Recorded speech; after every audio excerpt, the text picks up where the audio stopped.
Welcome to the Selmo Academy tutorial video series. In this tutorial we will explain the logic layer with all the steps in Selmo Studio. But what are steps? Well, steps are used to define the logical process, or in other words to describe the flow of the machine, using ready-made modeling elements.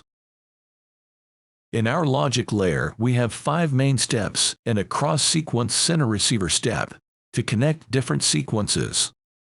Step. The step is the basic modeling element used to describe each discrete sequence step or system state. Timer step. The timer element enables the modeling of time-dependent steps. A timer step can only change to the following step when a certain time has elapsed. Decision step.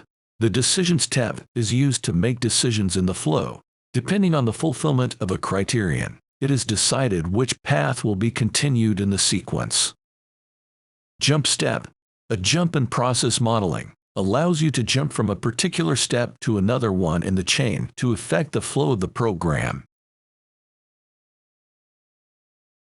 Repeater step. The repeater allows repeated execution of specific steps previously modeled by copying the steps defined in the loop up to the specified number of repeater iterations. The cross-sequence is composed of cross-sequence sender and receiver. The cross-sequence is used to organize the releases between two sequences. Through these releases it is possible to synchronize, arrange or time sequences. Each step has its own properties settings where you can define certain properties such as monitoring functions, step control, basic settings, HMI functions and texts, system zones and logic layer adjustments that make modeling easier.